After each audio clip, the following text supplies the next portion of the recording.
प्रणाम सर। प्रणाम प्रणाम प्रणाम प्रणाम सर। प्रणाम प्रणाम सर प्रणाम। बोलिए, चलिए शुरू करते हैं। हाँ सर, पेज नंबर 302, श्लोक संख्या 8 से चालू करते हैं। पिछले पेज पे, वे अवस्था में छोटे होने पर भी ज्ञान में बड़े हैं। पराक्रमोचित, पेज 302, पराक्रमोचित गुणों से संपन्न होने पर भी स्वभाव के बड़े कोमल हैं। वे आप लोगों के लिए योग्य राजा होंगे और प्रजा के भय का निवारण करेंगे। वे मुझसे भी अधिक राजोचित गुणों से युक्त हैं, इसीलिए महाराज ने उन्हें युवराज बनाने का निश्चय किया है। अतः आप लोगों को अपने स्वामी भरत की आज्ञा का सदा पालन करना चाहिए। मेरे वन में चले जाने पर महाराज दशरथ जिस प्रकार भी शोक से संतप्त न होने पाए, इस बात के लिए आप लोग सदा चेष्टा रखें। मेरा प्रिय करने की इच्छा से आपको मेरी इस प्रार्थना पर अवश्य ध्यान देना चाहिए। दशरथ नंदन श्री राम ने ज्यों ज्यों धर्म का आश्रय लेने के लिए ही दृढ़ता दिखाई, त्यों ही त्यों प्रजाजनों के मन में उन्हीं को अपना स्वामी बनाने की इच्छा प्रबल होती गई। समस्तपुरवासी अत्यंत दीन होकर आंसू बहा रहे थे और लक्ष्मण सहित श्री राम मानो अपने गुणों में बांधकर उन्हें खींचे लिए जा रहे थे। उनमें बहुत से ब्राह्मण थे जो ज्ञान अवस्था और तपोबल तीनों ही दृष्टि से बड़े थे। वृद्धावस्था के कारण कितनों के तो सिर कांप रहे थे। वे दूर से ही इस प्रकार बोले, अरे ओ तेज चलने वाले अच्छी जाति के घोड़ों, तुम बड़े वेगशाली हो और श्री राम को वन की ओर लिए जा रहे हो। लौटो, अपने स्वामी के हितैषी बनो। तुम्हें वन में नहीं जाना चाहिए। यो तो सभी प्राणियों के कान होते हैं, परंतु घोड़ों के कान बड़े होते हैं। अतः इसमें ये समझ में आया ये बात? बस इनसे कल आप समझाए थे ना श्रवणेन्द्रिय के लिए कि घोड़े अर्थात हमारे जो इंद्रियां होती हैं उसमें सबसे उच्च है श्रवणेन्द्रिय। तो उससे हम सब चीजों का ज्ञान। इसका नाम क्या कहते हैं? घोड़े का नाम सबसे अच्छा घोड़ा दुनिया में, इसका नाम क्या है? उच्च श्रवा। हाँ, उच्च श्रवा है कि नहीं? जो श्रवा मतलब सुनने वाला। हाँ। सुनने वाला श्रवा मतलब जो कि नहीं, जो ऊंचे से सुनने वाला है। अच्छा, हाँ, जैसे जो समुद्र मंथन में निकले थे ना। श्लोक संख्या 15। उससे पहले उसका अर्थ समझ में आया ये बात? 14 नंबर 14 इनसे फिर से पढ़ते फिर पूछेंगे। अरे वो तेज चलने वाले अच्छी जाति के घोड़ों, तुम बड़े वेगशाली हो और श्री राम को वन की ओर लिए जा रहे हो। लौटो, अपने स्वामी के हितैषी बनो। तुम्हें वन में नहीं जाना चाहिए। मतलब क्या उसका अर्थ हुआ है? कौन कह रहे हैं? ब्राह्मण लोगों ने। अच्छा। जो है कि नहीं, जो कौन सा ब्राह्मण है जो ज्ञान से भी वृद्ध है, वयस वृद्ध है कि नहीं? तप से भी वृद्ध है। तप में है। इन लोगों ने कह रहे हैं, कुछ साधारण लोग नहीं कह रहे, ठीक है ना? तो इन लोग कह रहे हैं, मतलब उनका कहने में बात में कुछ दम है, ठीक है ना? तो कोई साधारण आदमी कहता तो समझ में आया, ये जो है ज्ञान वृद्ध, भय वृद्ध, तप वृद्ध, ठीक है ना, 3 में वृद्ध है, ठीक है ना। तो क्या कह रहे हैं? वो तेज जाने वाले अच्छी जाति के घोड़ों, तुम पहले अच्छे जाति के घोड़े हैं, अच्छे घोड़ों, अच्छी जाति के घोड़े कौन है? तो मनुष्य जो है, मनुष्य जो हम लोग जो पाए हैं, है कि नहीं, बाकी जो जीव जंतु से हमारे घोड़े क्या है? अच्छे जाति के होते हैं, है कि नहीं, क्योंकि हमारा 5 इंद्रिय जो है कि नहीं, मतलब असली ज्ञानेंद्रिय है कि नहीं। बाकी जो जो जो कुत्ते का होता है वो ज्ञानेंद्रिय नहीं है कि नहीं, उसका तो सिर्फ उसका विषय इंद्रिय है, ठीक है ना। जीव जंतु का जो इंद्रिय है और मनुष्य का जो इंद्रिय है, ये कौन से? अच्छे जाति के इंद्रिय होने के कारण से ज्ञानेंद्रिय कहा जाता है। और बाकी जो पशुओं का जो इंद्रिय होते हैं, ये क्या है? विषय को सिर्फ खाना पीना, जो शेर का है कि नहीं, कि जो बाघ का है कि नहीं, उनका जो इंद्रिय क्या काम करता है? देखता है दूसरे का कोई कहाँ से मांस ज्यादा अच्छा है कि नहीं, ज्यादा मांसेला होता है, ये होता है, वो ही देखता रहता है कि नहीं। तो हमारे आंख क्या करता है? शास्त्र पढ़ता है, कान ज्ञान सुनता है कि नहीं, इसलिए अच्छे जाति के घोड़े कहा गया, ठीक है ना। तो दोबारा पढ़िए उसको। अरे वो तेज चलने वाले अच्छी जाति के घोड़ों, अच्छे जाति के घोड़े होने के कारण से, बड़ा होने के कारण से तेज चलते हैं, ठीक है ना। तो तेज चल के क्या कर रहे हैं? कि राम जी को वन की ओर वन में ले लेते हैं, वन में ले। उसका मतलब क्या है कि नहीं, ज्ञान को छुपा देते हैं वन में, है कि नहीं। और हमको हमारे सामने कौन सा विषय लेके आते हैं? जैसे पशु, जैसे भाई अच्छे खाना खाएंगे, अच्छा पिएंगे, अच्छा ये करेंगे, लेकिन ये जो विषय लेके आके ज्ञान को क्या करते? छुपा देते हैं, ठीक है ना। हमारे जो इंद्रिय ने क्या करते हैं, हमारे लिए क्या प्रॉब्लम खड़ा करते हैं? विषय की तरफ अट्रैक्ट कर देते हैं हमें। अभी जैसे अभी हम लोग क्या कर रहे हैं? शास्त्र पढ़ रहे हैं, नाक कह रहे हैं यार कहीं पकौड़ा बन रहा है, देखो कितना अच्छा पकौड़ा बन रहा है कि नहीं। तो पकौड़ा का स्मेल आ गया तो हमारा नाक क्या कहेगा? अरे इसको छोड़ो, इसको पहले वहां देखो जाके, है कि नहीं। तो कान में आवाज आ गया कि अच्छे कोई है कि नहीं, कोई दोस्त की बात कर रहे हैं, अरे चलो वहां से बैठ जाते हैं, है कि नहीं। तो ये जो तेज चलने वाले अच्छे जाति घोड़े क्या करते हैं? ज्ञान को पीछे करके सामने विषयों को आप सामने ले आते हैं, ठीक है ना। ये मत करना। अच्छा, हाँ। फिर बोलते हैं अपने स्वामी के हितैषी बनो। अपना स्वामी के हित, मतलब अपना स्वामी कौन है? पुरुष है, आत्मा है, आत्मा अपना स्वामी है। उसका हितैषी बनने से क्या होगा? राम के साथ जोड़ो, ज्ञान के साथ जोड़ो, विवेक के साथ जोड़ो, है कि नहीं। तुम उससे जंगल भेज के विषय के साथ मत जोड़ना, ठीक है। Thank you sir. तुम्हें वन में नहीं जाना चाहिए, यो तो सभी प्राणियों के कान होते हैं, परंतु घोड़ों के कान बड़े होते हैं, अतः तुम्हें हमारी याचना का ज्ञान तो हो ही गया होगा, इसलिए घर की ओर लौट चलो। घर की ओर मतलब है कि नहीं, अंतर की तरफ से, है कि नहीं, इनर, है कि नहीं। तुम अपना विवेक बुद्धि के साथ, ज्ञान के साथ जुड़े रहो, बाहर के साथ जुड़े मत रहना, घर की, ठीक है ना। अच्छा, मतलब वही कारण मत बनो, वही मत कारण, अंतःकरण बनो। Thank you sensei. श्लोक संख्या 16।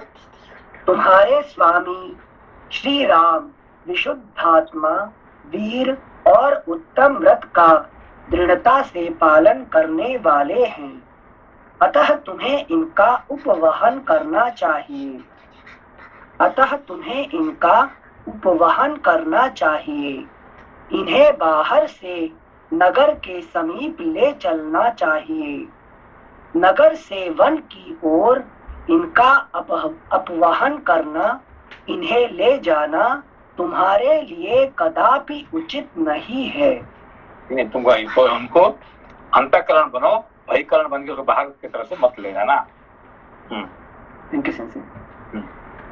वृद्ध ब्राह्मणों को इस प्रकार आर्त भाव से प्रलाप करते देख श्री रामचंद्र जी सहसा रथ से नीचे उतर गए। एक मिनट, ये ऋषि सब वही गढ़ थे जो तीसरी कैटेगरी वाले गोपी बताए थे आप, जो रोक रहे हैं कि वहीं रुक जाए ना। अच्छा, ओके। हमें लगा वो ज्ञान यूज करके घोड़े को रोक रहे हैं अच्छे पर्पस के लिए, कि हमारा फायदा हो जाए, राम जी जाए नहीं और अयोध्या में रुक जाए। वो अयोध्या के लिए नहीं बोल रहे हैं, वो उनके पास रहने को बोल रहे हैं ना, हमारे पास रुक जाए, है कि नहीं? अच्छा, ठीक है समझे। श्लोक संख्या 17। वृद्ध ब्राह्मणों को इस प्रकार आर्त भाव से प्रलाप करते देख श्री रामचंद्र जी सहसा रथ से नीचे उतर गए।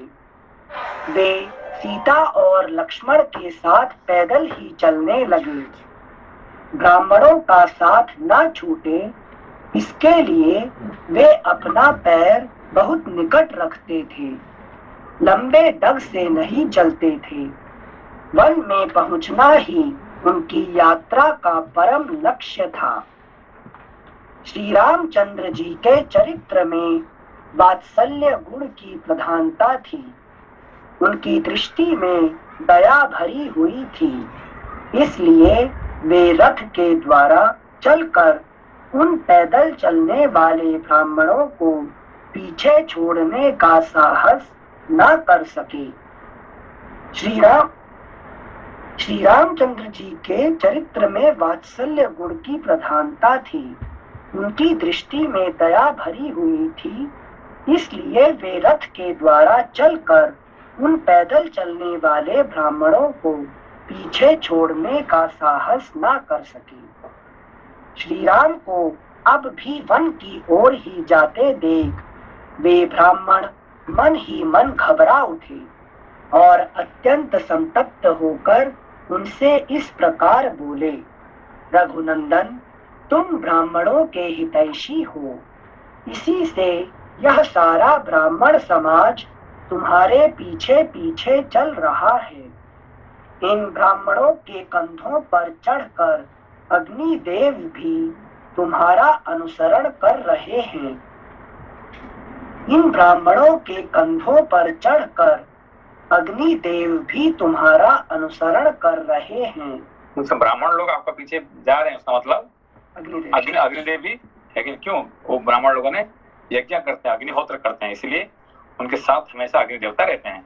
तो इन लोग जा रहे हैं, उसका मतलब अग्निदेव भी आपका साथ जा रहे हैं, ठीक है? अच्छा, थैंक यू सर। श्लोक संख्या 22। वर्षा बीतने पर शरद ऋतु में दिखाई देने वाले सफेद बादलों के समान हमारे इन श्वेत छत्रों की ओर देखो, जो तुम्हारे पीछे पीछे चल पड़े हैं। ये हमें वाजपेय यज्ञ में प्राप्त हुए थे। तुम्हें राजकीय श्वेत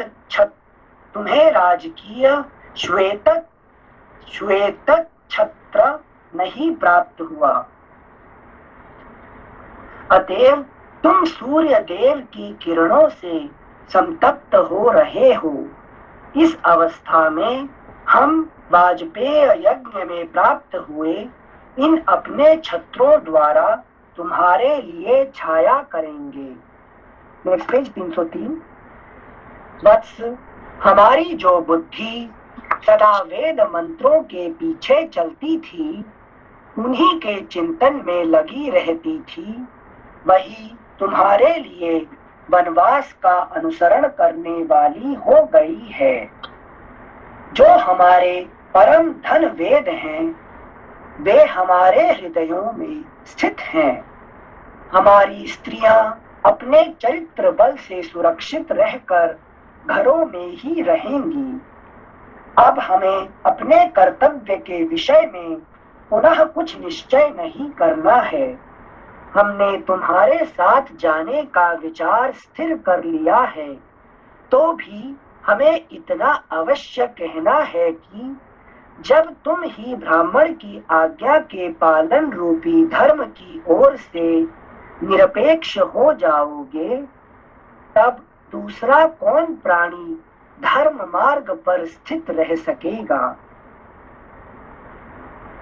जब तुम ही ब्राह्मण की आज्ञा के पालन रूपी धर्म की ओर से निरपेक्ष हो जाओगे, तब दूसरा कौन प्राणी धर्म मार्ग पर स्थित रह सकेगा।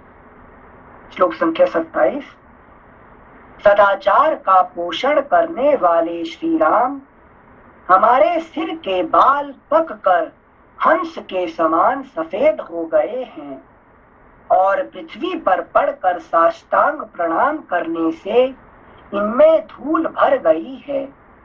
हम अपने ऐसे मस्तकों को झुकाकर तुमसे याचना करते हैं कि तुम घर को लौट चलो।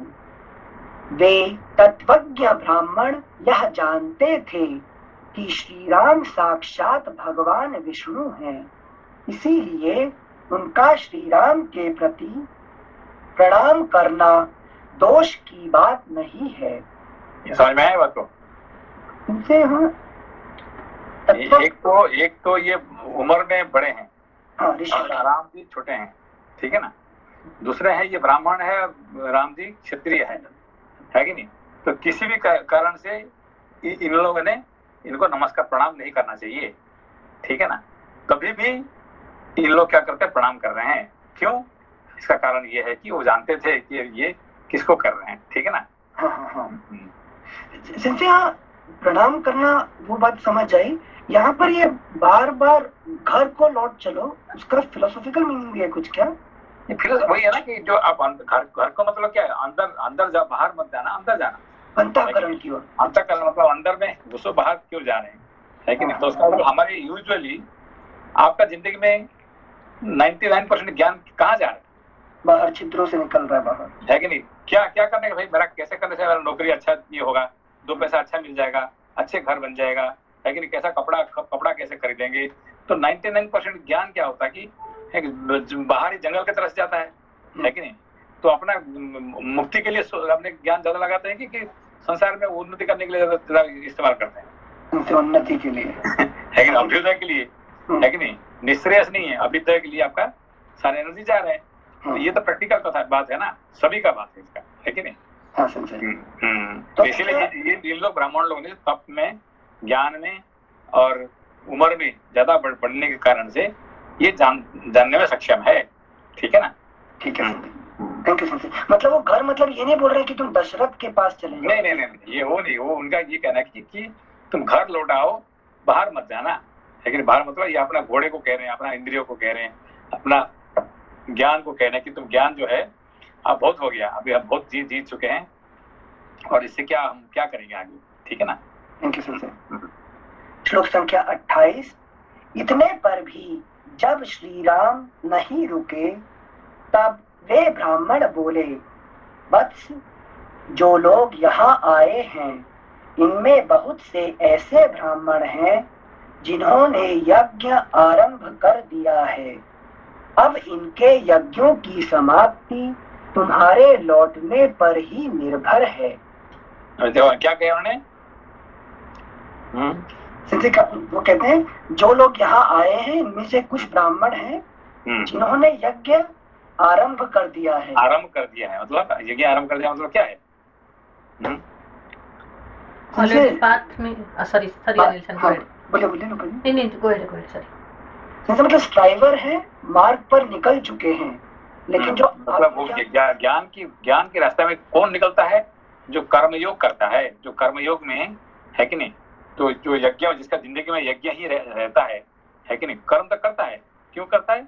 यज्ञ के लिए, ठीक है। तो यहाँ पे बहुत सारे ब्राह्मण है जो इन रास्ते में निकल चुके हैं, ठीक है ना। तो उसका मतलब उन लोगों ने छोड़ेंगे नहीं है। कब तक छोड़ेंगे नहीं है? जब तक वापस नहीं आएंगे। ठीक, अभी ज्ञान जा रहे हैं, अभी हम हमारे कभी कभी हम जब जाते हैं कहाँ कर्म के लिए जाते हैं, नौकरी के लिए जाते हैं, तो हमारे सारे ज्ञान कहाँ जाता है? नौकरी में चला जाता है कि नहीं। तो हम क्या कहते हैं, भाई जाओ, अभी जाओ बेटा, जाओ जाके घूम फिर के फिर आ जाना वापस। फिर कब? फिर ज्ञान के रास्ते में आ जाना। तो यही इनका कहना है कि नहीं, अभी ज्ञान जा रहे हैं बाहर, ठीक है, जाओ करके फिर दोबारा वापस आ जाना, है कि नहीं। अच्छा, उन ब्राह्मणों के लिए बोले जिनकी मल्टीपल प्रायोरिटी है कि बाहर भी और यज्ञ करना, मतलब जैसे नौकरी में हम लोग निकल जाते हैं, फिर 8:30 बजते हैं तो पढ़ने आ जाते हैं 1 घंटा, लेकिन उसमें यज्ञ में निकले हैं नहीं निकले हैं। नहीं, आप जैसे आप जो नौकरी करते हैं, ये नौकरी को नौकरी हिसाब से देखते हैं कि यज्ञ हिसाब से देखते हैं। लेकिन यहाँ पे बात आ गया, तो यहाँ पे जो ब्राह्मण लोग कह रहे हैं कि हम इनमें से कुछ, सब लोग नहीं है, सब लोग यज्ञ नहीं कर रहे हैं, कुछ लोग यज्ञ शुरू कर दिया।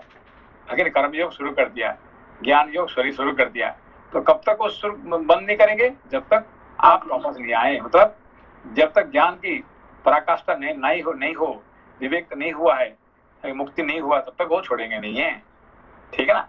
Yes Sanjay, thank you thank you. श्लोक संख्या 29।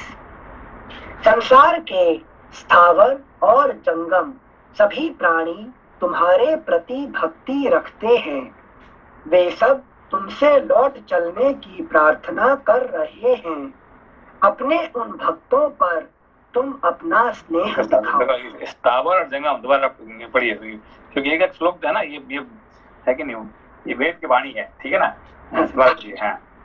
संसार के स्थावर और जंगम सभी प्राणी तुम्हारे प्रति भक्ति रखते हैं। कैसे स्थावर और जंगम दोनों कैसे भक्ति करते हैं? जैसे वन की ओर जा रहे हैं तो वृक्ष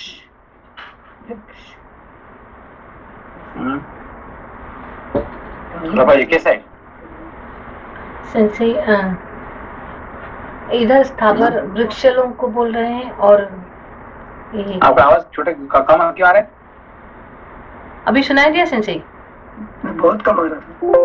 आवाज बढ़ाइए। अभी सॉरी सेंसी, कंप्यूटर का साउंड वॉल्यूम कम हो गया था। सॉरी सेंसी, अभी ठीक सुनाई दे रहा है ना निल्सन? ठीक है, ठीक है। सेंसी, स्थावर और जंगम ये होता है कि जो दो, मतलब कि वृक्ष भी जो चल नहीं पा रहे हैं उन लोग भी, और जो चल पा रहे हैं दोनों, मतलब कि वही है क्या सेंसी? देखो, जंगम मतलब क्या है? जो चलने वाले प्राणी, जिसका जंग है। जंग मतलब क्या है? जंग मतलब पैर। ठीक है ना? पैर जो बॉडी से जो दो निकलते हैं उसको कहते हैं जंग, कहते हैं, है कि नहीं? जंगम। तो जो पैर है, जो चलने की कैपेबिलिटी है, उसको जंगम कहते हैं। तो जो चल सकते हैं, ठीक है ना? तो चल कौन चल सकते हैं? द्विपदे, चतुष्पदे, है कि नहीं? 2 पैर वाले, 4 पैर और ज्यादा पैर वाले, और कुछ प्राणी है उसमें 4 से भी ज्यादा पैर। किसका? सेंटीपीड, वो थे ना केचुए, सेंटीपीड वगैरह 100 पैर होते हैं। मधुमक्खी का भ्रमर का होता है 6 पदी होता है। भ्रमर का, मधुमक्खी का 6 पैर होते हैं। ठीक है ना? तो इस तरह से किसका 8 पैर होते हैं, किसको सेंटीपेड होते हैं, है कि नहीं? सो अलग अलग उसका पैर होता है, उसको कहते हैं जंगम। ठीक है ना? स्थावर किसको कहते हैं? जिसके पैर नहीं होता, इसका पैर नहीं होता है। तो स्थावर में 2 कैटेगरी में आते हैं। एक तो पेड़ पौधे होते हैं, उनका पैर नहीं होता है, वो जिंदा है। और पत्थर, ईट पत्थर, पहाड़, इनका क्या होता है कि उनका, है कि नहीं, कॉन्शियस नहीं है, तो वो भी क्या है? वो स्थावर है कि नहीं? तो आपने जो एक बार बोले थे सेंसी, चेतन स्थावर और जड़ स्थावर, वही 2 है? हाँ, चेतन स्थावर, जड़ स्थावर, ठीक है नहीं? तो चेतन स्थावर में आ गए कौन? पेड़ पौधे। और जड़ स्थावर में कौन सा आ गया? जो पत्थर, ईट पत्थर से लेके पहाड़, है कि पहाड़ पर्वत, सब आगे क्या है? ये सब हो गए स्थावर। ठीक है ना? ये सब भक्ति रखते किसके साथ? राम के साथ। राम के साथ भक्ति कैसे रखते हैं?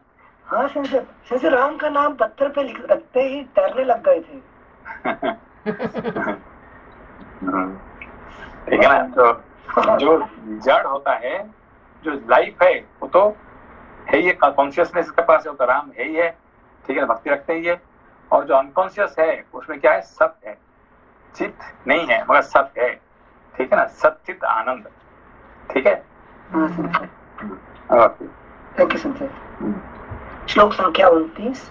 संसार के स्थावर और जंगम सभी प्राणी तुम्हारे प्रति भक्ति रखते हैं, वे सब तुमसे लौट चलने की प्रार्थना कर रहे हैं। सेंसी, ये एक बार और बता दीजिए ना, ये सत वाला जो है, जो स्थावर है, वो भी सत रहेंगे ना? देखिए, आत्मा का नेचर क्या है? सेंसी, 3 नेचर है आत्मा के। क्या? सत, चित और आनंद। तो सत, चित, आनंद कहाँ मिलेगा आपको? सेंसी, जो सत है वो जो सभी स्थावरों में है। स्थावरों मतलब जो स्थिर है, और जो कुछ भी वर्ल्ड में है, वो सब सत है। ठीक है ना? कॉन्शियसनेस, जी हाँ हाँ, जो भी यहाँ पे जिसका अवस्थिति है, एग्जिस्टेंस है, उसमें सत है। सत होने के कारण से, है कि नहीं, हम इसमें क्या है कि उसमें अवस्थिति है। इट इज ये है, ये था, पहले था, अभी है और आगे रहने वाला है। उसका ये रूप बदल जाता है, मगर उसका अवस्थिति बदलता नहीं है, एग्जिस्टेंस बदलता नहीं है। समझ में आया आपको? लेकिन सेंसी जंगम भी उसी में आते हैं ना? हाँ, जंगम नहीं, जंगम में अब देखिए, ये बात पहले सुनिए। पहले पत्थर में देखिए, पत्थर में क्या है? कॉन्शियसनेस नहीं है, कॉन्शियसनेस नहीं है। और आनंद है क्या? नहीं, वो भी नहीं है। आनंद नहीं है। क्या है? स्थावर है सेंसी, सत है वो, मतलब सत है, एग्जिस्टेंस है, एग्जिस्टेंस है कि इसको एग्जिस्टेंस को सत कहते हैं। ठीक है, तो फिर जो पेड़ पौधे में क्या है, जो जीव जंतु में क्या है? कॉन्शियसनेस, कॉन्शियसनेस है और एग्जिस्टेंस है, सत है। दोनों है। अच्छा, ठीक है, दोनों है, क्या है कि नहीं? जी जी, उसमें क्या क्या है? कॉन्शियसनेस है और जी, एग्जिस्टेंस भी है, एग्जिस्टेंस है। मगर क्या अभाव है? आनंद नहीं है। आनंद नहीं है। क्यों आनंद नहीं है?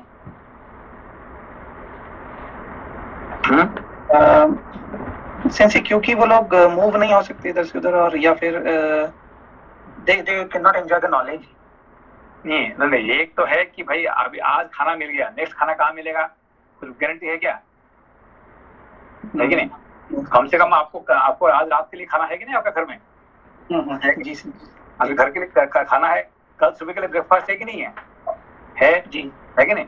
तो कम से कम आपको कुछ दिन के लिए, हो सकता जिंदगी भर के लिए आपको खाना पीना रहना आपके लिए हो गया, ठीक है ना? तो कपड़ा पहनने के लिए आपका काफी है, रहने के लिए घर है कि नहीं? तो आप कम से कम इसमें चिंता नहीं है, तो कम से कम खुशियां कुछ है, ठीक है ना? और ऐसे जो जीव जंतु है जिसको ना घर है रहने के लिए, बारिश हो गया तो वो भीगे भीगे वहां खड़े रहेंगे, ठीक है ना खाने का गारंटी है, ना पीने का गारंटी है, ना रहने का गारंटी है, ना कुछ भी नहीं, तो उसको दुख ही दुख रहता है कि नहीं? कभी कभी सुख मिल जाता है, मगर 99% दुख ही रहता है उनका, इसलिए आनंद नहीं होता, जिंदगी में कम रहता है, ठीक है ना? और आनंद के पीछे भागते रहते हैं मगर आनंद नहीं मिलता, ठीक है ना? तो मनुष्य के अंदर में भी जो नीचा आदमी होते हैं, नीच आदमी किसको कहते हैं? जो मटेरियलिस्टिक जो है, जो खाने पीने रहने इसके पीछे भागते रहते है कि नहीं, इसको कहते हैं नीच आदमी। और ऊंचा आदमी किसको कहते हैं? जो नॉलेज में रहता है। क्यों उसको ऊंचा आदमी क्यों कहते हैं? Because since if the person is knowledgeable, he will himself enjoy rather than कुछ मिले ना मिले, आई एम हैप्पी, है कि नहीं? तो हम जानते हैं, हम ज्ञान आने के बाद क्या होता है, मनुष्य आनंद मिल जाता है कि नहीं? खाना पीना रहना वो तो ठीक है, वो तो मिल ही जाएगा, कहाँ क्यों नहीं मिलेगा, जरूर मिलेगा। उसके अलावा हमको जो रियल आनंद कहाँ मिलता है? ज्ञान में मिलता है, ठीक है ना? तो जो हायर बीइंग किसको कहते हैं, है कि नहीं? ऋषि, महर्षि, देव, ये सब क्या, इनका कोई चिंता ही नहीं है, लेकिन खाना पीना मिल ही जाएगा, तो जरूर मिलेगा, है कि नहीं? और उसके साथ साथ ज्ञान से उनका आनंद बढ़ता है, ठीक है ना? तो भरपूर रहते ज्ञान में, ज्ञान आनंद है। तो आनंद कहाँ रहता है? जहाँ ज्ञान है वहाँ आनंद है। समझ में आपको? ये 3 प्रकार की। तो सत्य कहाँ पे है? सारे एग्जिस्टेंस पे है कि नहीं? जहाँ पे एग्जिस्टेंस है वहाँ सत्य है। चित्त कहाँ है? जो चल फिर सकता है, जो कुछ रिएक्ट कर सकता है, उसमें ये हो गया, क्या है? चित्त हो गया। और आनंद कहाँ होता है? जो ज्ञान से भर जाता है, फिर उसमें क्या होता है? उसको हो जाता है वो मनुष्योत्तर, मतलब मनुष्य से ऊपर, मनुष्य से नीचे वाले को आनंद नहीं मिलता, है कि नहीं? कुत्ते, बिल्ली, ये सब क्या है? ये सब वो आनंद के प्राप्ति नहीं कर सकते हैं। क्यों? उनको खाना खिला दो, खुश हो जाएंगे थोड़ी देर के लिए, फिर चिल्लाते रहेंगे, है क्यों? आनंद के पीछे भागते रहे हैं जिंदगी भर, आनंद नहीं मिलता, ठीक है ना? आनंद कहाँ पे? ज्ञान पे है कि नहीं? ठीक है जी सर, धन्यवाद। श्लोक संख्या 29। संसार के स्थावर और जंगम सभी प्राणी तुम्हारे प्रति भक्ति रखते हैं वे सब तुमसे लौट चलने की प्रार्थना कर रहे हैं। अपने उन भक्तों पर तुम अपना स्नेह दिखाओ। ये वृक्ष अपनी जड़ों के कारण अत्यंत वेगहीन हैं, इसी से तुम्हारे पीछे नहीं चल सकते, परंतु वायु के वेग से इनमें जो सनसनाहट पैदा होती है उनके द्वारा ये ऊंचे वृक्ष मानो तुम्हें पुकार रहे हैं, तुमसे लौट चलने की प्रार्थना कर रहे हैं। जो सब प्रकार की चेष्टा छोड़ चुके हैं। यहाँ पे किसका एग्जाम्पल दे रहे हैं? देखो यहाँ पे बहुत सारे लोग हैं, यहाँ पे एक एग्जाम्पल दे रहे हैं कि ऐसे भी लोग हैं जो आपके साथ जाना चाहते हैं मगर नहीं जा पाए। क्यों नहीं जा पा रहे? उनका बॉडी काम नहीं कर रहे हैं, है कि नहीं? कोई आदमी बीमारी अभी बेड पे पड़ा हुआ है, कोई आदमी का पैर काम ही नहीं कर रहे हैं, है कि? उसका मतलब ये नहीं कि उसको आपके साथ जाना नहीं चाहता है कि नहीं? जिसका पास बल है वो तो भाग जाएगा, तो आप रथ में जा रहे हैं और वो भागे जाएगा, ठीक है ना? मगर ऐसे भी लोग हैं जो जाना तो चाहते हैं मगर उसका पैर काम नहीं कर रहे हैं, उसका बॉडी काम नहीं कर रहे हैं, वो ज्यादा उम्र हो गया है। हमारे उम्र का बहुत बढ़ गया, हमारा बाल जो है सफेद घासे जैसे हो गया, हम है कि नहीं? तो हमारा बल कहाँ आएगा जंगल जाने के लिए आपके साथ, ठीक है ना? तो मतलब we are incapable of going behind you, है कि? इसलिए हमारे ऊपर दया करो, ठीक है ना? अच्छा जैसे यहाँ थोड़ा समझा दीजिएगा। वो मतलब शरीर या जड़ के रूप में, जैसे वृक्ष के जड़ की उपमा दी, तो वो अपना मतलब फिजिकल लिमिटेशन बता रहे हैं या मेंटली, जैसे कल आप बताए थे कि उनकी इच्छा ये नहीं है कि वो राम जी के पीछे जाएं, उनकी इच्छा है राम जी यहाँ रह जाएं। नहीं, यहाँ पे ये दिखा रहे हैं कि there are varieties of people. मतलब ये नहीं कि बस इतने ही वेराइटी नहीं है। अच्छा, वेराइटी ऑफ पीपल यहाँ जो दिखा रहे हैं, they are not ordinary people, they are higher people. अभी जो बात कर रहे हैं कि ये कोई ऑर्डिनरी को, देखो जिन लोगों ने तो है कि नहीं राम को प्यार करते थे, बस जस्ट वी लव राम, इसीलिए we want to run behind him, वो अलग होते हैं, ठीक है ना? But these are not the people in that category. ये तो बहुत ऊंची कैटेगरी में आ रही है कि नहीं? इन्होंने ये जो है तत्वज्ञ है, वो ज्ञानी है, ये तपोवृद्ध, ज्ञान वृद्ध, भय वृद्ध, इससे पहले बता दिया उन्होंने। ये कोई साधारण मनुष्य की बात नहीं कर रहे हैं, है कि नहीं? तो इन लोगों ने क्या है कि इन लोग जब तक राम आएंगे तब तक जिंदा रहेंगे क्या इन लोग, है कि नहीं? तो मगर इनका साथ, इसीलिए राम जी क्या उतर के, वो यूजुअली राम जी क्या प्रतिज्ञा किए थे कि मैं रथ से उतर के मैं नीचे नहीं उतरने वाला हूँ, पर ये उतर के आके इनसे मिल रहे हैं, इनको नहीं कर रहे हैं, है कि नहीं? उसका मतलब है कि नहीं? इनका साथ मतलब राम जी रहते हैं, है कि नहीं? Ram is permanently with them. तो गोपियों लोगों ने जब उद्धव ने कहे गोपियों को, क्या कहे कि तुम्हारे कृष्ण तो चले गए, तुमसे दूर हो गए, है कि नहीं?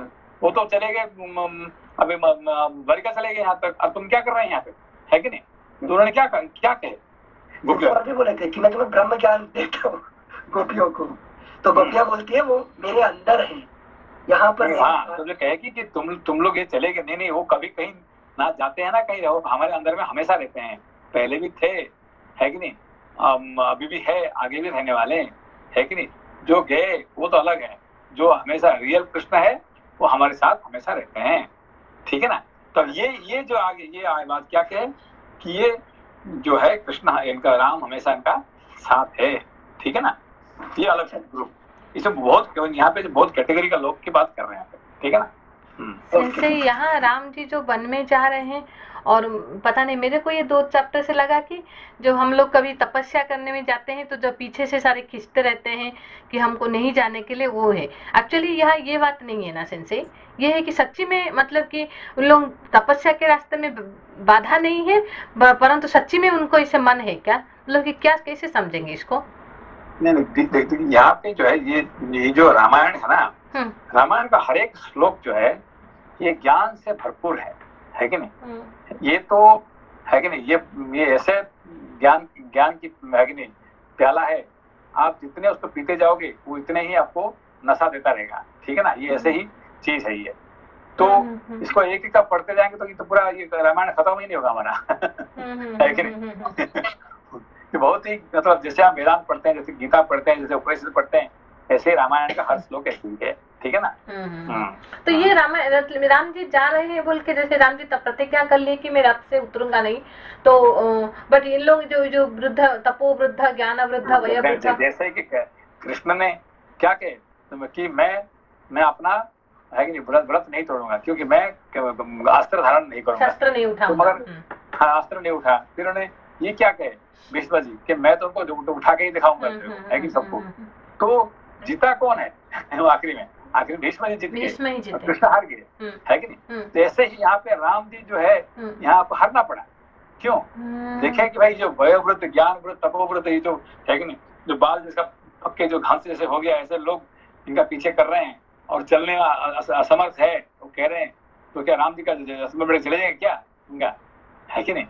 तो वहां से उतर के उनको मिल रहे हैं, ठीक है ना। ऐसे ऐसे यहाँ पे बात आ रहे हैं, ठीक है। मतलब महाभारत इज कंप्लीट, जैसे एक्सटेंशन बोलते हैं ना, सारी लीलाएं कनेक्ट हो पा रही हैं तो, ठीक है ना। श्लोक संख्या 31, जो सब प्रकार की चेष्टा छोड़ चुके हैं, चारा चुगने के लिए भी कहीं उड़कर नहीं जाते हैं, और निश्चित रूप से वृक्ष के एक स्थान पर ही पड़े रहते हैं, वे पक्षी भी तुमसे लौट चलने के लिए प्रार्थना कर रहे हैं, क्योंकि तुम समस्त प्राणियों पर कृपा करने वाले हो। इस प्रकार श्री राम से लौटने के लिए पुकार मचाते हुए उन ब्राह्मणों पर मानव कृपा करने के लिए मार्ग में तमसा नदी दिखाई दी, जो अपने तिर्यक प्रवाह तिरछी धारा से श्री रघुनाथ जी को रोकती हुई सी प्रतीत होती थी। अब देखो क्या है कि यहाँ पे नदी पहले से नदी से वहां था वो नहीं है, यहाँ पे क्या जिससे दिखाई पड़ी है, भाषा दिखी गई है कि नहीं। कैसे नहीं कि तमसा नाम की एक नदी पहले एग्जिस्ट कर रही थी, बट बोले कि तमसा जैसे दिख रही है ऐसे बोल रहे हैं। मतलब ये सब जो है लैंग्वेज देखिए कैसे कैसे कैसे लैंग्वेज ये है कि ये पर सेंसे ये जो बोल रहे हैं ना इधर कि द्विजातीनाम निवर्तन के बोल रहे हैं कि ब्राह्मणों पर मानो कृपा करने के लिए, तो वो तमसा नदी ब्राह्मण पर कृपा कैसे कर रहे हैं, वो नहीं समझ पा रहे। तमस नहीं होगा तो आपका जिंदगी क्या होगा? आपका जिंदगी विदाउट तमसा तमस क्या होता है? अब जिंदा रहेगी क्या? आपको तो ऐसे नींद नहीं आता है कि नहीं? तो नींद नहीं आएगा तो क्या होगा? अब जिंदा रहेंगे क्या? नहीं है कि नहीं? तो आपको तमसा को आपने है कि नहीं प्रार्थना करना चाहिए नहीं है? बड़ा आपके कृपा से निद्रा देवी, आपकी कृपा से हम जिंदा है। आपको भूख लग रहे हैं इसीलिए आप खाना खा रहे हैं, प्यास लग रहे हैं आप इसको भूख प्यास निद्रा ये सब क्या ये तमसा है कि नहीं? आप ये तमसा क्या कृपा नहीं होगा तो क्या होगा? हम जिंदा नहीं रह पाएंगे, इसीलिए ये कृपा करने के लिए, ठीक है ना। ये तमस क्वालिटी भी हमारे प्रति कृपा करते हैं, मगर ज्यादा कृपा होने से वो भी ठीक नहीं है, मगर ये बहुत इम्पोर्टेंट है, ठीक है ना। Thank you. श्लोक संख्या 33। नमस्ते सेंसे। नमस्ते नमस्ते सेंसे। ये थोड़ा समझ में नहीं आया सेंसे, मतलब भूख इम्पोर्टेंट है, प्यास इम्पोर्टेंट है, मतलब निद्रा भी इम्पोर्टेंट है। देखिए अब देखिए हमारे जिंदगी में कितने गुण हमारे हैं? हमारे गुण कितने हैं? 3 गुण। 3 गुण को हमारी जिंदगी में हमारे टाइम कितने घंटा है एक दिन में? 24 घंटा सेंसे। 24 घंटा। 24 घंटे को हम 3 गुण को डिवाइड करना चाहिए, ठीक है ना। 8 घंटा सत्व के लिए, 8 घंटा रजस के लिए, 8 घंटा तमस के लिए, ठीक है ना। समझ बात को? हाँ सेंसे, अभी समझ में है। तो 8 घंटा तमस के लिए क्या करते हैं? आपको सोना है कि नहीं? आपको खाना पीना शरीर को देखभाल करना, ये सब क्या है? ये तमस क्वालिटी है, तमसा है ये, ठीक है ना। तो रजस क्या करते हैं कि आपको काम करना है, ये रजस क्वालिटी है। और सत्व क्वालिटी क्या है कि नहीं? आपको ज्ञान में इसको करना चाहिए। मगर आप 8 घंटा पढ़ते हैं क्या? नहीं सेंसे, कभी भी नहीं होता। क्या करते हैं? पैसे के लिए है कि नहीं, हम क्या करते हैं? रजस में लगा देते हैं। 12 घंटा से ज्यादा हम क्या करते हैं? रजस में लगा देते हैं, रजस में रहते हैं। जो सत्व क्वालिटी का जो समय को हमने क्या करते हैं? रजस को बांट देते हैं, है कि नहीं? तो रजस को तमस को, ठीक है ना। हाँ, तो हाँ, 12 घंटा रजस के लिए, 12 घंटा तमस के लिए है कि नहीं, सत्व के लिए 0 कर देते हैं, 0 टाइम हो जाता है कि नहीं। तो वही आदमी परफेक्ट आदमी है जो कि 8 ये 3 में जो उसको कहते हैं ये परफेक्ट आदमी है कि नहीं, समझ आपको। हाँ, अभी समझ में। धन्यवाद सर। जिनसे ऑफिस में जो बुद्धि लगाते हैं धन कमाने के लिए, वो सत्व में नहीं गिनेंगे। नहीं, वो सत्व है, मगर इसको क्या सत्व, ये कौन सा सत्व है लुका जी? जे मलिन सत्व, इसको कहते हैं मलिन सत्व है। मतलब मलिन सत्व क्या है, अब आप उसको गंदा कर दिया, सत्व तो है, अच्छा है कि नहीं। तो उसको अभी इसको कैसे मारेंगे, ये भी सत्व है है कि नहीं। अब इसको कैसे करके 2 थप्पड़ मारेंगे उसको, है कि नहीं।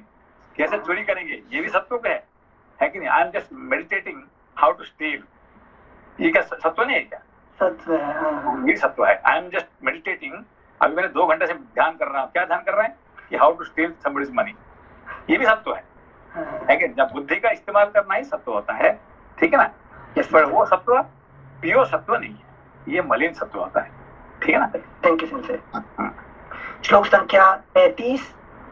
वहां पहुंचने पर सुमंत्र ने भी थके हुए घोड़ों को शीघ्र ही रथ से खोलकर उन सबको टहलाया, फिर पानी पिलाया और नहलाया।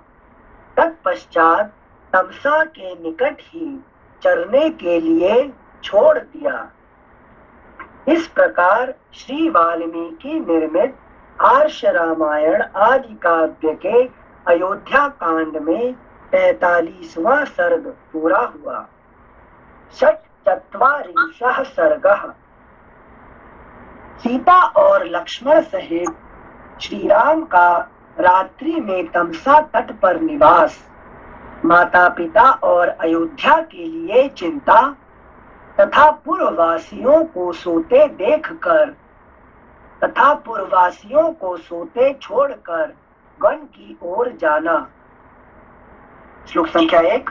तदनंतर तमसा के रमणीय तट का आश्रय लेकर श्री राम ने सीता की ओर देखकर सुमित्रा कुमार लक्ष्मण से इस प्रकार कहा, सुमित्रा नंदन, तुम्हारा कल्याण हो।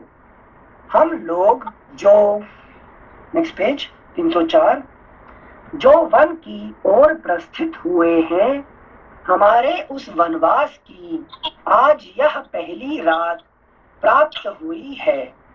अतः अब तुम्हें नगर के लिए उत्कंठित नहीं होना चाहिए।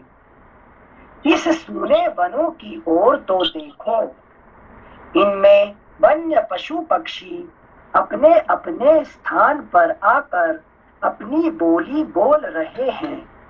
उनके शब्द से सारी वनस्थली व्याप्त हो गई है।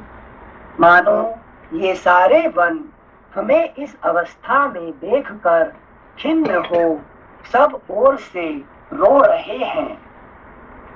आज मेरे पिता की राजधानी अयोध्या नगरी वन में आए हुए हम लोगों के लिए समस्त नर नारियों सहित शोक करेगी, इसमें संशय नहीं है।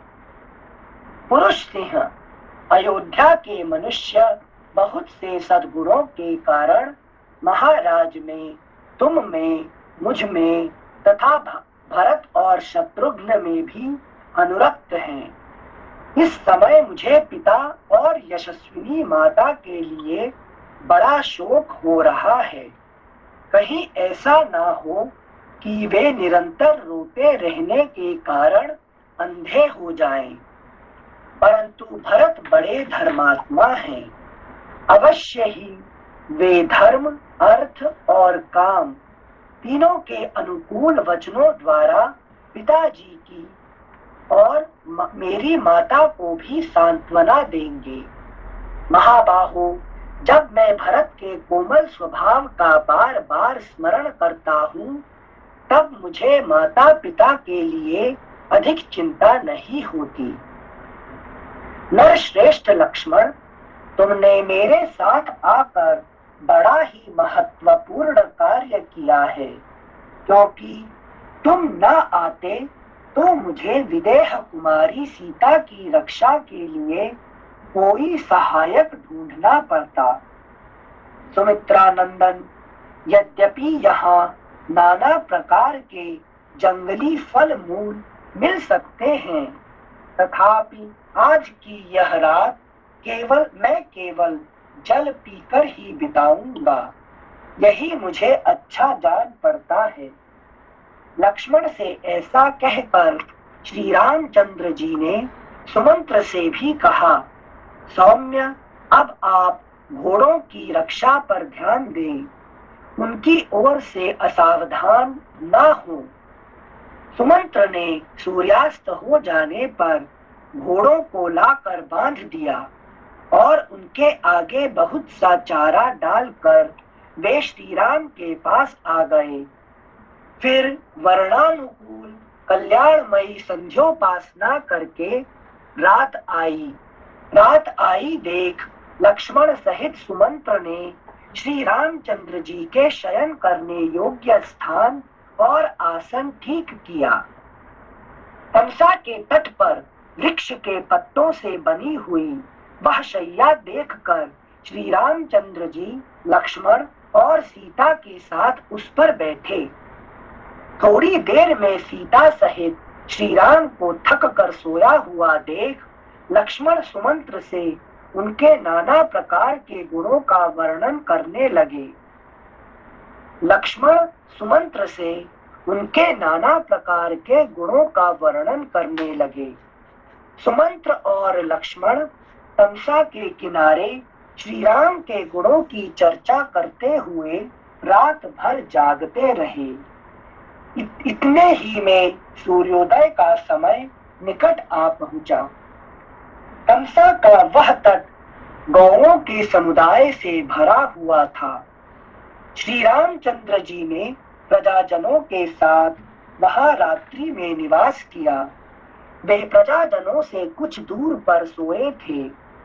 महातेजस्वी श्री राम तड़के ही उठे और प्रजाजनों को सोते देख पवित्र लक्षणों वाले भाई लक्ष्मण से इस प्रकार बोले। Next page 305। सुमित्रा कुमार लक्ष्मण, इन पूर्ववासियों की ओर देखो, ये इस समय वृक्षों की जड़ से सटकर सो रहे हैं। इन्हें केवल हमारी चाह है। ये अपने घरों की ओर से भी पूर्ण निरपेक्ष हो गए हैं।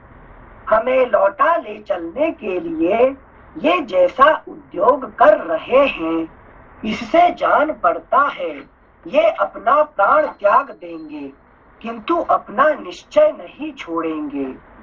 अतः जब तक ये सो रहे हैं, तभी तक हम लोग रथ पर सवार होकर शीघ्रता पूर्वक यहाँ से चल दें। फिर हमें इस मार्ग पर और किसी के आने का भय नहीं रहेगा। अयोध्यावासी हम लोगों के अनुरागी हैं। जब हम यहाँ से निकल चलेंगे, तब उन्हें फिर अब इस प्रकार वृक्षों की जड़ों से सटकर नहीं सोना पड़ेगा। राजकुमारों का यह कर्तव्य है कि वे पूर्ववासियों को अपने द्वारा होने वाले दुख से मुक्त करें, न कि अपना दुख देकर उन्हें और दुखी बना दें। राजकुमारों का यह कर्तव्य है कि वे पूर्ववासियों को अपने द्वारा होने वाले दुख से मुक्त करें, न कि अपना दुख देकर उन्हें और दुखी बना दें। मतलब राम जी तो वन में जा रहे हैं, तो उनके दुख में प्रजाजन शामिल ना हो। तो लोग मतलब अपना अपना दुख में है, ठीक है ना। तो हमारा क्या कर्तव्य होता है कि उनका दुख को कैसे दूर करें, है कि ना कि अपना दुख देख के ज्यादा उनको ज्यादा दुखी करें, है कि नहीं। Everybody suffering with their own problem, है कि नहीं। तो we should try to eradicate that problem, है कि नहीं। Not that we should share our problem to more to them, है कि नहीं। जैसे राजकुमारों का यह कर्तव्य बोलने का तात्पर्य क्या था? राजकुमार मतलब कि दोज पीपल हायर पीपल, है कि नहीं। तो वही है ना, मैंने कहा कि lower people and higher people are those राजकुमार कहते हैं उनको। राजकुमार मतलब दो हायर पीपल, है कि नहीं, कि वो जानते हैं कि दुनिया एवरीबॉडी सफरिंग, दैट ओन है प्रॉब्लम, है कि नहीं, everyone is in the world suffering. अब उनका सफरिंग हम कितने कोशिश करेंगे उसको दूर करना, है कि नहीं, और हमारे दुख ज्यादा देके, है कि नहीं, उसको ज्यादा दुखी करने का क्या मतलब है। जैसे यहाँ राजकुमार राम जी को रेफर नहीं कर रहे हैं। राजकुमार मतलब यहाँ पे कहते हैं कि those who are higher beings, है कि नहीं, जो हायर बीइंग को राजकुमार कहा जाता है, ठीक है ना। Thank you Singh. श्लोक संख्या 23। राजकुमारों का यह कर्तव्य है कि वे पूर्ववासियों अनिल सर एक मिनट से, और एक चीज मुझे इधर डाउट हुआ था 17 नंबर श्लोक में, तो बोले थे कि तमसा का वो तट गौ के समुदाय से भरा हुआ था। ये मैंने समझ नहीं पाया कि तमसा का तट गौ के समुदाय मतलब कि गौ तो धर्म अच्छा होता है ना संजय, मतलब मैं कुछ गलत समझ रही हूँ क्या? गौ मतलब कि यहाँ पे इंद्रिय होता है। गौ का अर्थ क्या होता है कि नहीं। कृष्ण क्या करते हैं, गाय चराते हैं, है कि नहीं। भगवान कृष्ण का काम क्या है, गाय चराना। गाय चराने का भी उनका दूसरा अच्छा काम नहीं मिला क्या उनको? नहीं, इंद्रियों लोगों को कंट्रोल करना, मतलब कि कंट्रोल नहीं करना है। चराना मतलब क्या है कि चराना मतलब कंट्रोल करना नहीं है। ग्रेजिंग मतलब से roaming, not roaming, feeding them. चराना मतलब फीडिंग, लेकिन उनको खाना खिलाने का कहते हैं चराना, ठीक है। तो गाय चराना मतलब गाय को चराना मतलब गाय को खाना खिलाने का जो बंदोबस्त करते हैं उसको चराने का कहते हैं, ठीक है ना। तो कृष्ण क्या करते हैं, गाय चराते हैं, है कि नहीं। गाय का पीछे पीछे जाके, है कि नहीं, क्या पीछे पीछे जाके क्या कर रहे हैं कि गाय को खाना खिला रहे हैं उनको, है कि चरा रहे हैं। तो है कि नहीं। तो हमारे इंद्रिय, गाय क्या होता है, हमारा इंद्रिय। तो इंद्रिय को कृष्ण चराएंगे ना, तो जो कावर्ड बॉय होता है क्या है, क्या बोलते हैं उसको, गोप बोले उसको, है कि नहीं। तो वो चराते हैं, चरवा जो है वो चराते हैं और कृष्ण चराते हैं। फर्क क्या है?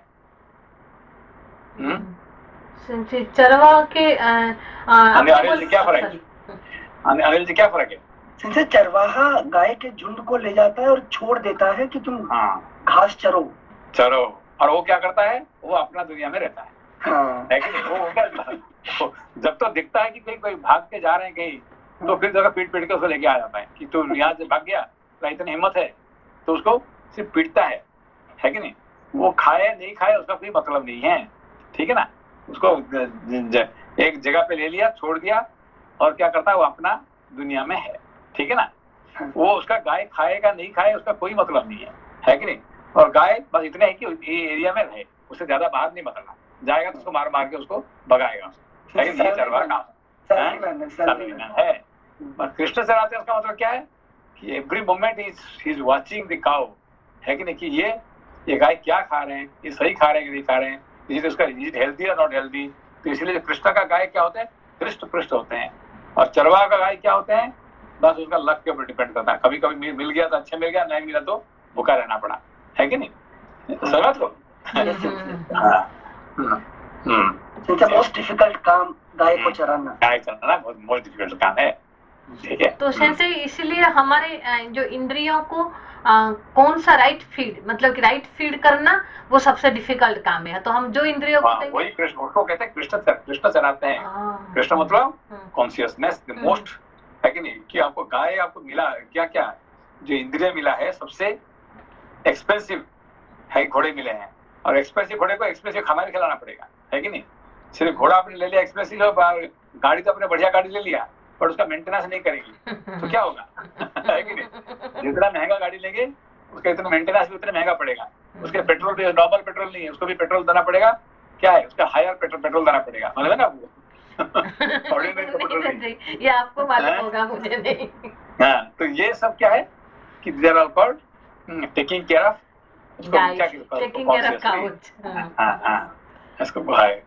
तो सेंसे थोड़ा वो टॉपिक है, मतलब कि तो हम लोग को कान वही है, आंख वही है, तो उस वही आंख को तुम सिनेमा दिखाना है कि कान को कुछ चरवाहा लोगों ने क्या करते हैं, है कि जो ग्वाल लोग क्या करते हैं कि भाई गाय तो मिला है, अब गाय को तो पालना है ना, ठीक है, सिनेमा देखो, ड्रामा देखो, खाना खाओ, पियो, दारू पियो, सब कुछ करते हैं, this is life, what is life, enjoy the life, drink alcohol, meet friend, है कि नहीं, यू गॉसिप, है कि नहीं, खाना खाओ, जो मर्जी खाओ, ये कोई दिस इज, हम ये क्या कर रहे हैं, चरवाहा लोगों ने, ग्वाल लोगों ने गाय को ऐसे चराते हैं, ठीक है ना, मगर जो ज्ञानी क्या करते हैं, है कि नहीं, every moment they are conscious.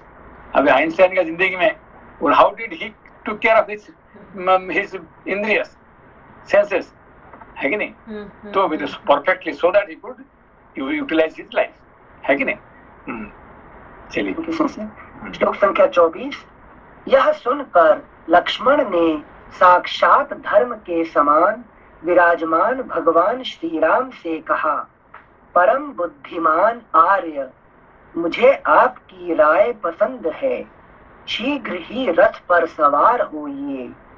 तब श्री राम ने सुमंत्र से कहा, प्रभो आप जाइए और शीघ्र ही रथ जोत कर तैयार कीजिए, फिर मैं जल्दी ही यहाँ से वन की ओर चलूंगा। आज्ञा पाकर सुमंत्र ने उन उत्तम घोड़ों को तुरंत ही रथ में जोत दिया और श्री राम के पास हाथ जोड़कर निवेदन किया, महाबाहो, रथियों में श्रेष्ठ वीर, आपका कल्याण हो। आपका यह रथ जुता हुआ तैयार है, अब सीता और लक्ष्मण के साथ शीघ्र इस पर सवार होइए।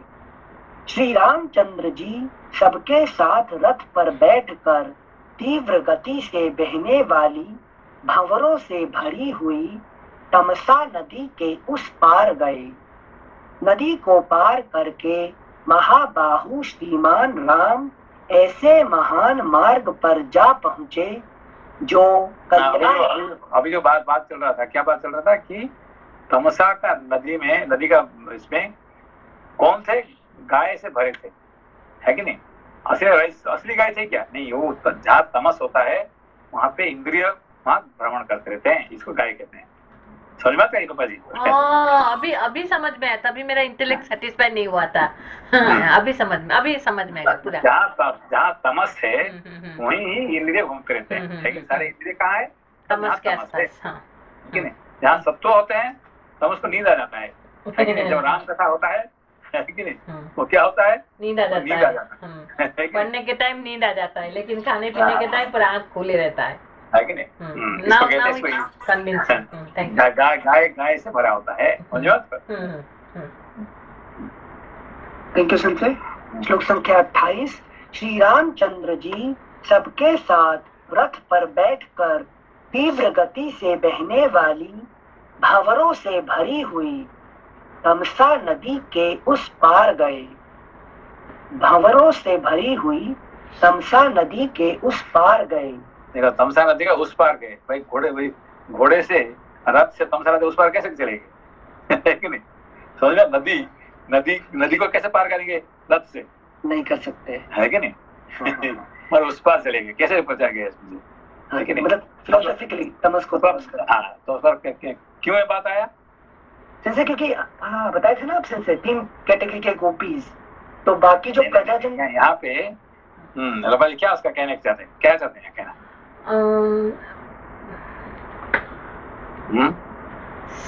सॉरी सेंसे, मेरा इंटेलेक्ट वही हो गया है। यहाँ पे यह होता है कि व्हाट टाइम इट इज, रात नहीं है, हाँ, ब्रह्म मुहूर्त, सूर्योदय के, है कि तुम जो जिन लोगों ने, जो तामसिक लोगों ने, है कि नहीं, उनका प्रॉब्लम क्या होता है कि सुबह उठना, है कि नहीं, बाकी सब कुछ कर लो, है कि नहीं, early morning getting up is too difficult. अब उनको बोला रात भर जग जाएंगे, रात को हमने 2 बजे तक जगो, वो ठीक है, ज्यादा can do, but get up early in the morning, that is difficult, क्योंकि वही तमस का सबसे बड़ा, है कि नहीं, सोने का मजा सबसे कब है कि अर्ली मॉर्निंग, है कि नहीं, तो ये जिन लोग ने सो गए हैं वो खो गए हैं, है कि नहीं, दे लॉस्ट, है कि जो सुबह, है कि नहीं, हाँ सर नमस्कार सर, लेकिन वो जो सोते थे वो तो सारे ब्राह्मण थे ऊंची कोटि के, तो वो तो नहीं, वो ब्राह्मण नहीं थे, वही तो बात ये कि मैंने कि यहाँ पे जो ब्राह्मण थे उनको बात करने के बाद यहाँ उतर गए, कौन, मतलब राम जी उतर के गए, उनका पास गए, जाके उनसे मिले, उनको जो मिला था दे दिए, उनको पास रह गए और वो चले गए। अब ये कौन है? जो साधारण लोग है, जो तमस में, क्योंकि सुबह जो लोग सुबह उठ जाते हैं, ब्राह्मण जाते हैं तो सब उठ जाते हैं सब, जी है कि नहीं? जी वही ब्राह्मण की बात नहीं कर रहे हैं, ये जो सो गए। इसीलिए राम जी क्या करते हैं, तमसा नदी का उस पार चले गए नदी, ठीक है? रथ में घोड़े का ऊपर बैठ के कैसे जाएंगे? नहीं, उसका मतलब तमस का ऊपर सत्व में आ गए, है कि नहीं? जी थैंक यू। बस अनिल सेंसे, मेरा इंटेलेक्ट कहाँ रुका है कि वो 28 नंबर श्लोक में ना, वो जो बोल रहे हैं कि भंवर से भरी हुई, श्लोक में कहीं भी भंवर नहीं लिखा है, मैं वही रुकी हूँ तब से। तम स्यंदनम अधिष्ठाय राघवः सपरिच्छदः शीघ्र गामा कुलावर्ती तमसा मतरन नदीम। सेंसे यहाँ तो भंवर लिखा ही नहीं था, तो मेरा वही इंटेलेक्ट रुक के मैं आगे नहीं जा पा रही हूँ। ठीक है, चलिए आगे चलिए। श्लोक संख्या 29। नदी को पार करके महाबाहु श्रीमान राम ऐसे महान मार्ग पर जा पहुँचे जो कल्याणप्रद, कंटक रहित तथा सर्वत्र भय देखने वालों के लिए भी भय से रहित था।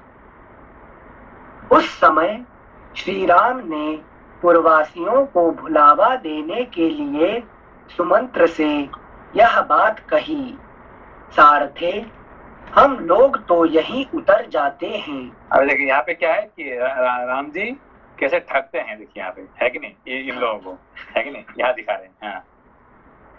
सारथे हम लोग तो यहीं उतर जाते हैं, परंतु आप रथ पर आरूढ़ होकर पहले उत्तर दिशा की ओर जाइए।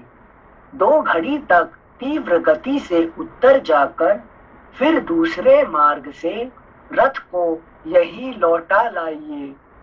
जिस तरह भी पूर्ववासियों को मेरा पता ना चले, वैसा एकाग्रता पूर्वक प्रयत्न कीजिए। लोगों को पता ना चले कि मैं, है कि नहीं, कहाँ आया कहाँ गया, है कि नहीं, किसी को पता ना चले। सेंसे आप ये बहुत बार करते हो, बहुत बार। एक बार चले जाते हैं सबको दिखा के, फिर दूसरे रूट लेके, ये तो मैंने देखा हूँ शायद 100 बार के ऊपर।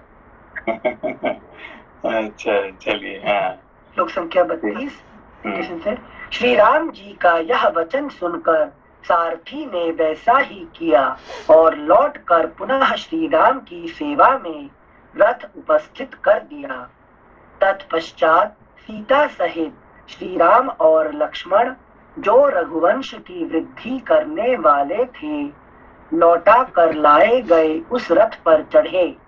तदनंतर सारथी ने घोड़ों को उस मार्ग पर बढ़ा दिया जिससे तपोवन में पहुंचा जा सकता था। तदनंतर सारथी सहित, मतलब तमसा नदी का उस पार कौन है? तपोवन है। तमस, तब तक आप तमस को पार नहीं करेंगे तब तक तपोवन में नहीं पहुंच सकते। श्लोक संख्या 34। तदनंतर सारथी सहित महारथी श्री राम ने यात्रा कालिक मंगल सूचक शकुन देखने के लिए पहले तो उस रथ को उत्तराभिमुख खड़ा किया, फिर वे उस रथ पर आरूढ़ होकर वन की ओर चल दिए। इस प्रकार श्री वाल्मीकि निर्मित आर्ष रामायण आदि काव्य के अयोध्या कांड में 46वां सर्ग पूरा हुआ। बस ठीक है। नमस्ते। नमस्ते सेंसे। नमस्ते।